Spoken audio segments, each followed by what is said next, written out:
John Cain was born on November 2nd, 2007, and a former major in the U.S. Armed Forces. Much of the events leading up to his rebirth still remain distorted and fuzzy at best, but he had remembered his name, his identity.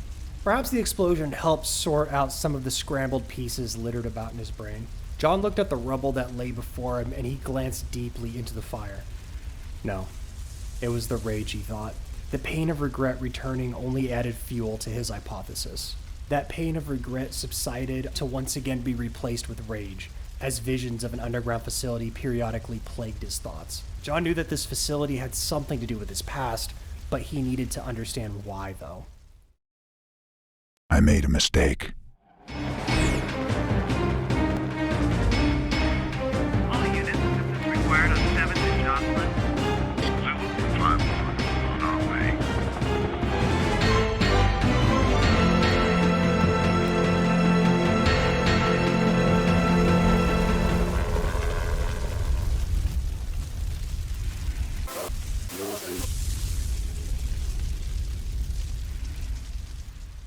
Special Forces units mobilized in the distance.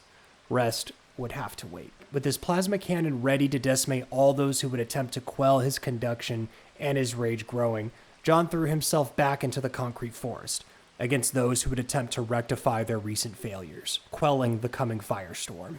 Funnily enough, the Special Forces didn't flood the rooftops, at least initially. Instead, they sent smaller task forces out to ambush John. A fantastic bit of strategy when going up against a lone assailant. However, John Cain wasn't an ordinary assailant. John was peak human.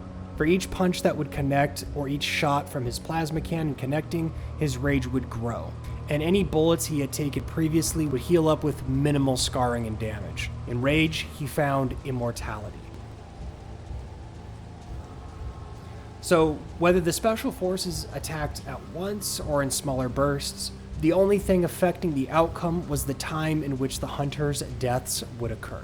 The Special Forces military personnel most undoubtedly were only doing their jobs, lacking any sort of real personal stake to whether John lived or died. However, even the most apt firefighter knows that fire carries no illusion of prejudice, and with the changing of the winds, you too can fall victim to a storm of hell, simply by being a bystander.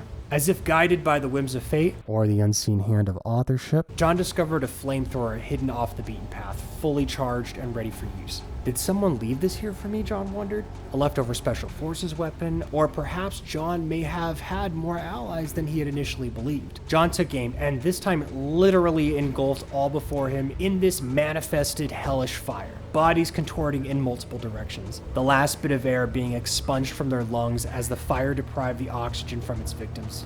And then, they became nothing. For John, however, he felt nothing, except the rage. Progressively, the forest of concrete continues to increase in density as John continues his trek from rooftop to rooftop, retaliating without prejudice whenever and wherever his hunters emerged from their urban foxholes. His reward? A brief moment of rest as a recklessly fired missile caves in the side of a civilian apartment. Perhaps believing John would not lie amongst the dead, the Special Forces operatives continued their search around the adjacent and surrounding buildings. John took a moment to collect himself among the charred civilian remains. The smell of ash and bodies was still a fresh and mostly new sensation. Yet in this short span of life, he had grown to know it well. John stands realizing it would be hypocritical now to demonize his antagonists. How many had died chasing after him? Sure. Ethically, it was questionable, but to him, cutting down enemy forces wasn't too far off morally from firing on civilians, in the hopes they accidentally killed John in the process. It was a means to an end for both parties, whether justifiable or not. His fight continued along the rooftop as the body count rose. So too did his rage. Still, he felt a nagging in the back of his head, something he couldn't shake, or rather, couldn't escape, when suddenly he happened upon a curious sign. A cyborg gorilla. As humorous as the sign looked, John found himself infatuated with it. Something felt familiar. A metaphor? Or an omen? The city burns, both parties claiming responsibility for the collateral damage based on their desperate motives. On the rooftops, in residential districts, skyways, nothing was off limits. As long as John would die, so would his secrets. However, John couldn't let that happen. Therefore, this haven of destruction would continue to be a utopia for demolition. John had lost track of the time in which he had been running. Sure enough, they hadn't killed him, but really what progress had been made? The fight essentially had become a stalemate with legs, walking from battlefield to battlefield. Yet, when faced with the onslaught of inevitable and infinite battles, a chance occurred. A chance John would take. Being cornered on a replica of James and the Giant Peach, another major live-action blockbuster that was shot in the city, and with nowhere else to run, John stumbles upon a hovercraft. Coincidence, or was someone looking out for him? Death by falling or fighting forever on a giant movie replica. Neither necessarily sounded too appealing, but one option must be chosen. Embracing his mortality, John stepped onto the hovercraft, and to his surprise, it began to move. In the distance sat a lone helicopter with its turbines already running.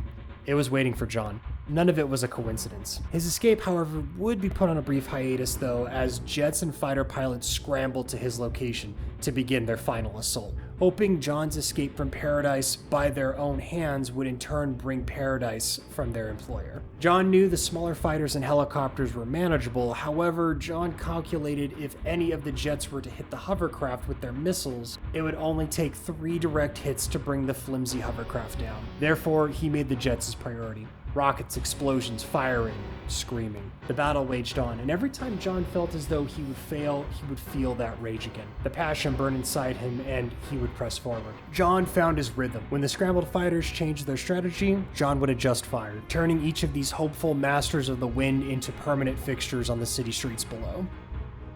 The chopper was within sight now. John could feel his anticipation rise. For once, he didn't feel rage, regret, or anger. Rather, hope.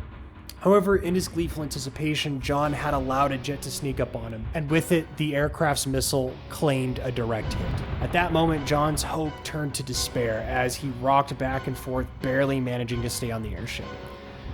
Was this to be the end of John's story? During the confusion, John found a moment of clarity. Far north of here, the mountains. Clinging to the ship, John was able to pull himself back up. He knew that this is where it must end. Deciding at that moment all of his pursuers needed to die. It literally became an I or them scenario. And John chose I. Taking aim and letting out all the fury pent up from his previous attack, John utterly decimates his enemy. He destroys the last of the forces and was awarded a brief moment to himself. And that moment was indeed brief, because as he turned around, he was greeted by his only ticket out of this city alive. Upon entering the helicopter, he was met with unfamiliar faces. Freedom fighters? Disgruntled employees? It didn't really matter, and just as quickly as John took his seat, they were in the air.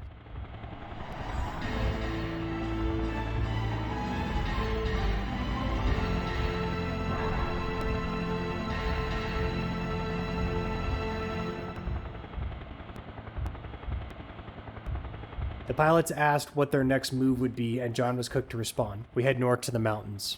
There's an entrance there. That much I remember.